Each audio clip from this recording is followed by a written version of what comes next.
Mesdames et messieurs, bonjour et merci de nous choisir pour vous informer. À la une de l'actualité ce jour, le Conseil des ministres, en sa séance du mercredi 5 janvier 2021, a décidé de créer des aires marines protégées de Donatin à Cotonou et de la Bouche du Roi à Grand Popo. Qu'implique cette décision pour le Bénin? Élément de réponse dans un instant.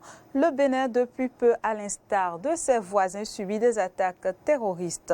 Vous aurez dans cette édition comment le vaudou peut être une arme contre le terrorisme. Et hors de nos frontières, en République démocratique du Congo, la vaccination contre la Covid-19 peine à décoller. Les raisons également dans cette édition.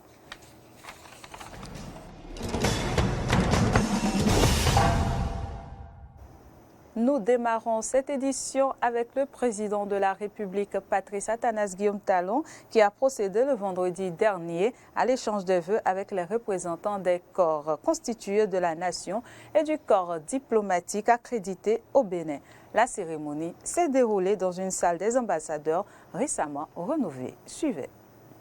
Cette cérémonie de présentation de vœux des présidents d'institutions et corps constitués de la République au chef de l'État, c'est à Louis Vlavonou qui soit l'honneur de porter la voix de ses pairs. Le président de l'Assemblée nationale salue les efforts du gouvernement et profite de l'occasion pour plaider, entre autres, pour la réélecture des textes régissant la haute cour de justice et la constitutionnalisation du médiateur de la République.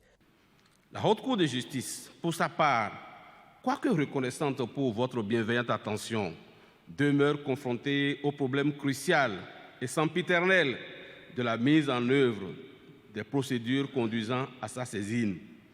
La condition essentielle pour la dynamisation de cette institution constitue d'être l'amendement des textes qui la régissent. Le chef d'état-major général des armées béninoises, le contre-amiral Patrick Jean-Baptiste Haro, salue l'attention particulière dont a fait l'objet le secteur de la sécurité. Il saisit cette tribune pour plaider pour l'amélioration des conditions de vie et de travail des forces de l'ordre et de sécurité. Monsieur le Président de la République, les réformes structurelles en cours ont induit des besoins nouveaux en infrastructures et équipements qui attendent toujours d'être satisfaits dans quasiment toutes les composantes. De même, la question du renforcement des mesures sociales en faveur des personnels militaires et paramilitaires demeure une doléance constante qu'il est souhaitable d'étudier avec une attention particulière. En réponse à chacune de ces interventions, le chef de l'État, Patrice Talon, rassure et exprime également sa compassion à l'égard des familles et des soldats tombés au front. Le peuple béninois, par ma voix, exprime toute sa reconnaissance. C'est le lieu pour moi de saluer à nouveau la mémoire de vos braves collègues tombés sur le champ d'honneur. Je n'oublie pas de souligner la bravoure de vos collègues blessés. Je veux ici exprimer ma profonde compassion à l'endroit des familles affectées, tout en les rassurant que la République ne les abandonnera pas. L'édition 2022 de la cérémonie de présentation des vœux consacre ainsi l'engagement d'un homme d'État, le président Talon, devant les corps constitués de la nation et le corps diplomatique, à intensifier les actions pour œuvrer à assurer la paix et le développement du Bénin de concert avec les États voisins. Je l'annonçais en titre, le Conseil des ministres, en sa séance du mercredi 5 janvier, a décidé de créer des aires marines protégées de Donatin à Cotonou et de la Bouche du Roi à Grand Popo. Ces aires marines permettront de sécuriser la mangrove et les ressources halieutiques disponibles dans ces écosystèmes. Une décision saluée par Dr Landrick Estelle Brun, spécialiste des zones humides. Elle plaide pour une mise en œuvre efficiente de cette décision. Écoutons-la. Une Aire protégée, là, c'est un espace géographique clairement défini, consacré, reconnu et géré par tout moyen efficace et juridique ou autre, afin d'assurer à long terme, je pèse mes mots, à long terme, la conservation de la nature, ainsi que les services écosystémiques et les valeurs culturelles qui y sont associées. Là, c'est pour dire que nous avons les services écosystémiques et les valeurs culturelles. Donc, quand on parle d'une aire protégée, ça renvoie à beaucoup de choses. Ça peut être des réserves de biosphère, comme on a pour Pendjari ou autre. Ça renvoie à beaucoup de choses. Aux forêts classées, aux forêts sacrées, tout ça là, c'est toujours protégé. Maintenant, concernant cette décision du gouvernement pour les aires marines protégées, je vais dire que nous avons les services écosystémiques et les valeurs culturelles qui y sont inclus, qui sont associés. Et concernant ces services écosystémiques, nous avons les biens environnementaux qui entourent ces zones humides. C'est une joie pour moi parce que c'est le 24 janvier 2000 que la convention de Ramsar a été ratifiée, adoptée. Aujourd'hui, ça fait 22 ans jour pour jour. Vous comprenez?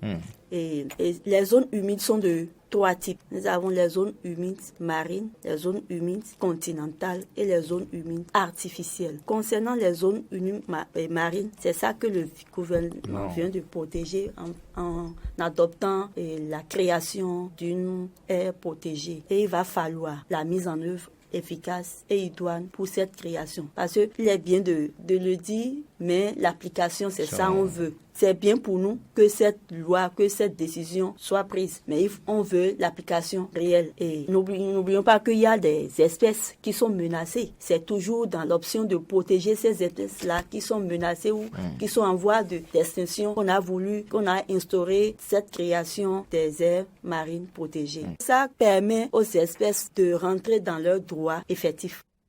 Dr Landrick Estrel-Brun, spécialiste des zones humides, était au micro de Corneille Aïssé.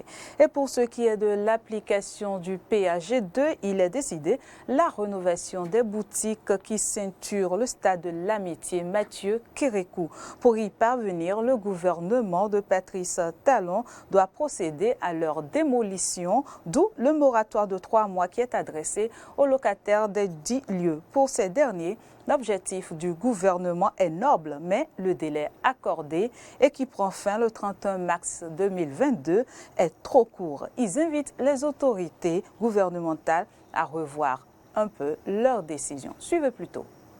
La décision, personne ne la trouve salutaire. Mais à l'impossible, nul n'est tenu. Nous devons faire quoi? On est obligé d'exécuter. Mais si on peut avoir un moratoire, je pense que ça nous fera plaisir. Non, mais le nombre de chômage que ça va créer, vous ne pouvez pas en savoir. Le nombre de chômage, le stade à lui seul, le nombre d'employés qu'il regorge est énorme.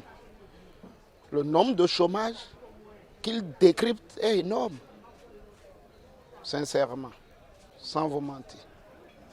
On va demander le gouvernement de patienter, de nous donner un peu de temps. La durée au moins minimum 1 à 2 ans. Pour qu'on va chercher l'autre endroit pour pouvoir quitter avant qu'il casse. Parce que pourquoi? Moi je vis de ça. Ici c'est la toilette publique. Le WC, douche publique. Tout le monde qui est entouré du terrain, s'ils ont ce besoin, c'est ici qu'il vient.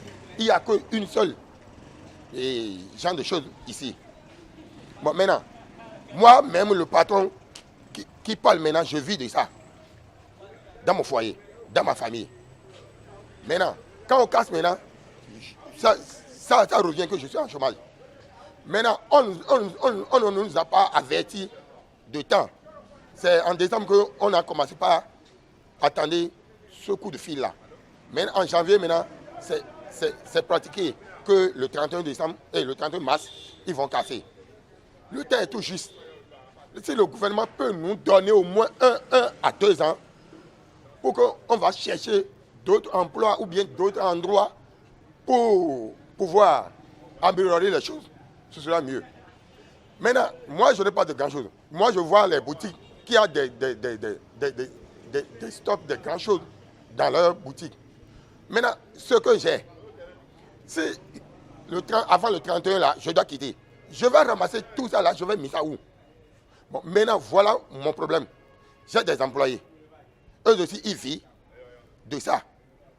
Ils avaient la femme, les enfants qui vont à l'école, la famille. Moi-même aussi, j'ai des enfants qui vont à l'école. Et nous tous, quand on rentre en chômage dans 3 mois, mais le gouvernement n'a qu'à penser à ça. Qu'est-ce qu'il nous demande à faire? On va aller voler maintenant. Ou bien on va aller faire quoi? Donc, s'il nous donne un peu de temps, on peut chercher autre chose à faire avant qu'il casse. Nous demandons un peu de faveur pour qu'il fasse, s'il peut voir. Sinon, c'est trop proche parce que nous, on a près de 4 ou 5 boutiques ici pour pouvoir arranger tous ces déménagements. On n'a même pas encore trouvé d'autre part pour aller se déménager. Bon, s'il peut nous accorder au moins un an, voire bon, plus là, bon, ça fera plaisir à nous quand même, ça ferait plaisir.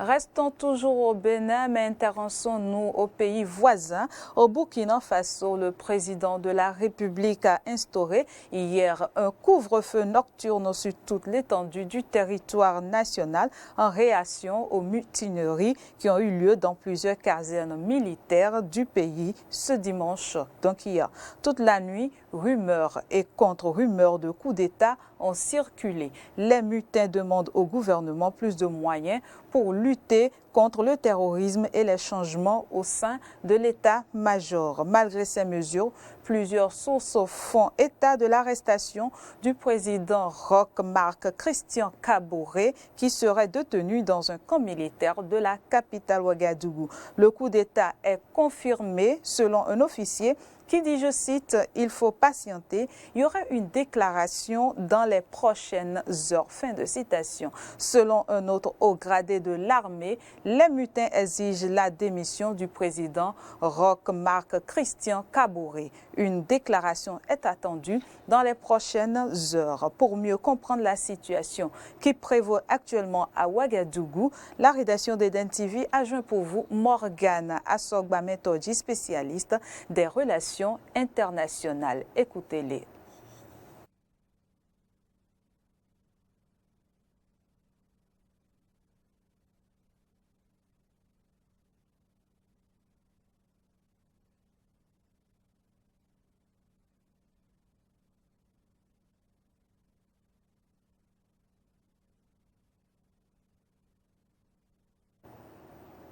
Vous aurez écouté Morgane Assogba Metodji, spécialiste des relations internationales concernant ce qui se passe au Burkina Faso dans nos prochaines éditions. À l'instar quand même de ses voisins, le Bénin depuis peu subit des attaques terroristes.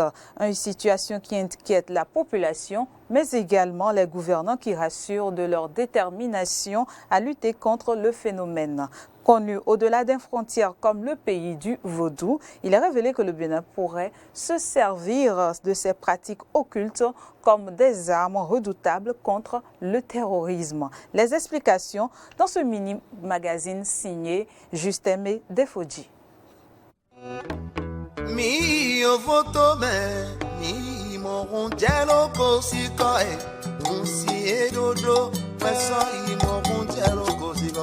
Le vaudon, comme l'ensemble des dieux et des pratiques religieuses ancestrales africaines, pourrait être une redoutable arme contre le djihadisme. Remplie de mystères, la spiritualité africaine a toujours eu le dessus sur les armes de guerre, au dire des dignitaires du culte vaudon. Pour ces initiés, le vaudon est en mesure de contrecarrer les attaques terroristes au Bénin. En Afrique et au Bénin spécialement, où le vaudon est célébré, nous avons tout pour lutter contre ces djihadistes. C'est-à-dire, il y a des plantes, il y a la composition des plantes. Si nous allons dans occulte, nous avons plusieurs choses que nous pouvons composer. Et parce que les djihadistes utilisent quoi? Ils utilisent des armes bien lourdes, et ainsi de suite. Nous avons des choses pour contrecaler ces personnes-là. Le Bénin en a et nous en avons à vendre. Ceux qui ignorent les pages sombres de leur histoire, ce qu'on a les répéter. Ce n'est pas la première fois que le Bénin d'aujourd'hui, comme le Dahomey d'hier, fait face à une agression étrangère. On a toujours réussi à opposer ces agressions, mais à avoir le dessus. Parce qu'il faut se référer au passé pour savoir là où on va. Il y a toujours question, il y a toujours lieu de de questionner le Fa. Parce que vous savez que pendant toutes les conquêtes, pendant toutes les expéditions militaires au sein de la dynastie, le Fa a joué un grand rôle. Le Bokon est consulté pour savoir sur la base de quel thème du Fa nous pouvons parvenir à bout de cette agression ou de telle chose. Et il y a souvent des recommandations, des sacrifices qui sont exécutés. Mais en dehors de tout ça, il y a des dispositions au sein de nos valeurs endogènes qu'on pourrait prendre pour affaiblir non seulement physiquement l'ennemi, mais également les affaiblir moralement et de façon logistique aussi les affaiblir afin de pouvoir avoir les dessus. Le vaudou étant des déités ancestrales profondément liées aux forces vitales de la nature dont elles tirent leur puissance et leur pouvoir est d'utilité publique. Le spiritualiste et spécialiste des plantes Boniface Sévor nous donne quelques exemples des pouvoirs du vaudou. Il y a des talismans que vous allez mettre au niveau de vos bras. Il y en a même qu'on ne doit même pas mettre. Il y a des choses, on va vous faire cicatriser votre corps, on met des produits. Et on tire sur vous, ça ne peut jamais pénétrer votre corps. Il y a des petits talismans, il y a des choses qu'on donne. Il y a même de l'alcool, on met des poudres dans l'alcool, les gens peuvent boire. Et vous pouvez même offrir votre poitrine aux djihadistes. Il peut tirer, ça ne peut pas rentrer dans votre chair. Il suffit qu'on touche un prêtre Fa. On consulte le Fa. Si les djihadistes organisent, par exemple, un complot pour attaquer le Bénin, une semaine à l'avance, le Fa va nous dire que tel jour, telle heure, nous aurons telle chose. Quand on parle de Sakpata, vous voyez, nous sommes debout sur le Sakpata. Et vous voyez, les gens, quand ils ont leur âme pour tirer, ils passent par où? Ils sont sur la terre. Il y a des traditions, il y a des sacrifices qu'il faut faire pour le Sakpata. Le djihadiste qui arrive et il rentre sur notre territoire, il ne peut plus bouger. Il est là, il est immobilisé là. Au vu de la peur qui anime les populations depuis la première attaque des terroristes au nord du Bénin, les spécialistes des religions endogènes invitent les autorités à prendre la mesure des choses. À l'endroit peut-être de vos commandements militaires, ils peuvent compter aujourd'hui sur le Conseil national des cultes endogènes du Bénin qui est prêt à les accompagner et à jouer un rôle d'arrière-plan pour leur permettre à nos frères et sœurs d'armes qui sont au niveau de ces théâtres-là, de parvenir à bout de l'ennemi et de neutraliser l'ennemi.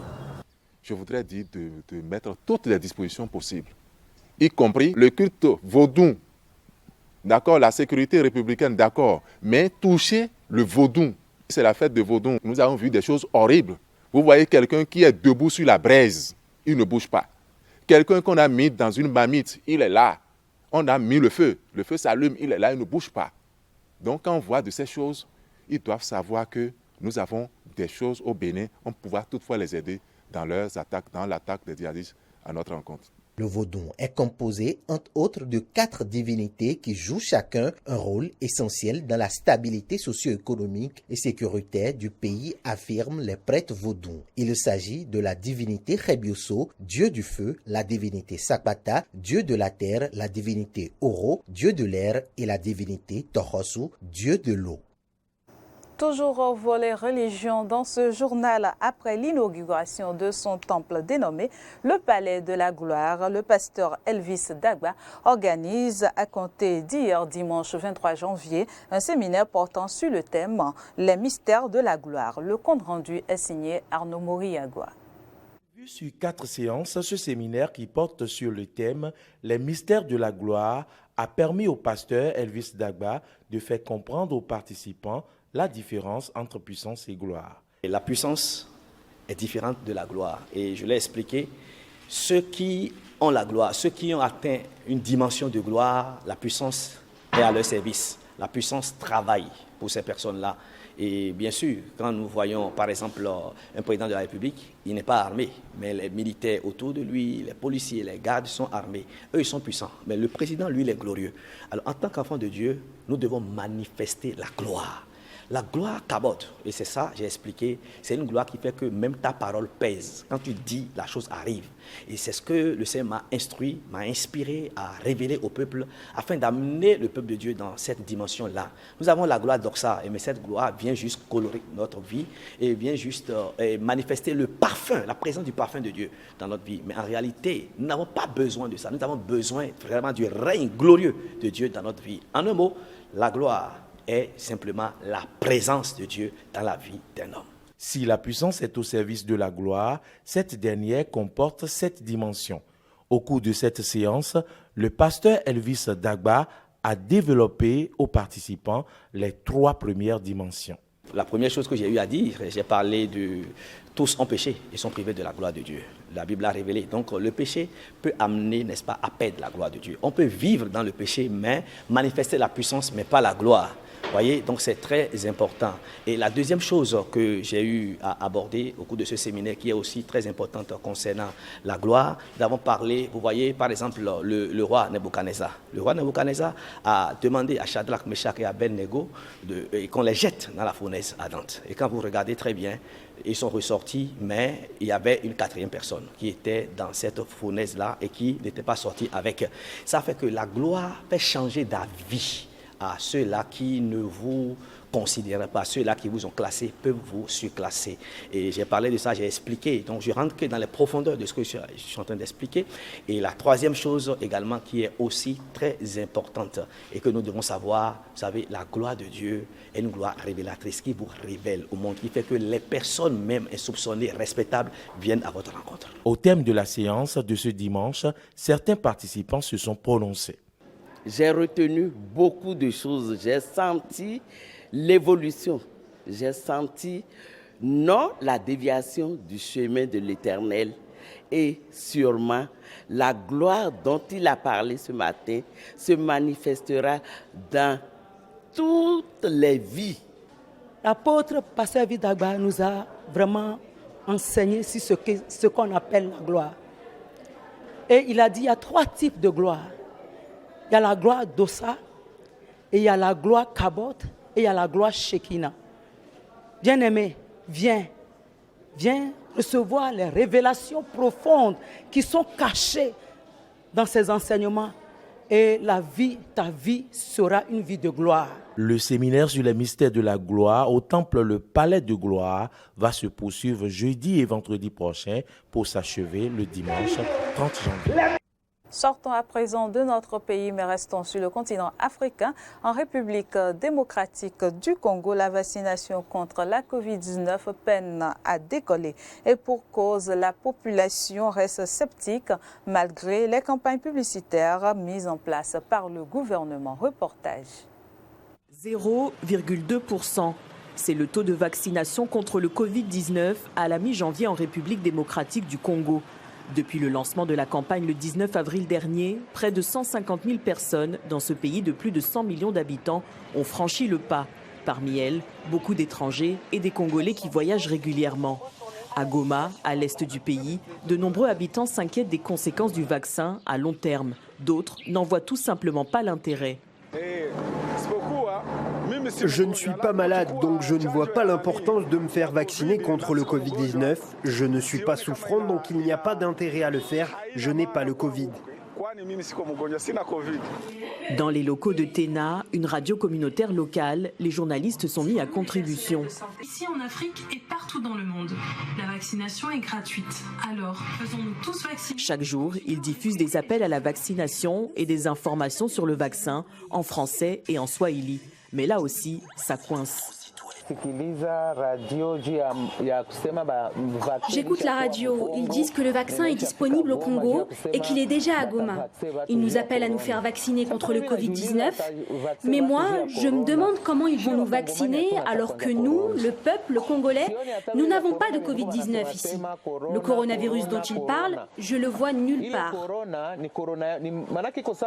Une méfiance alimentée par les rumeurs, voilà le problème auquel est confrontée la République démocratique du Congo.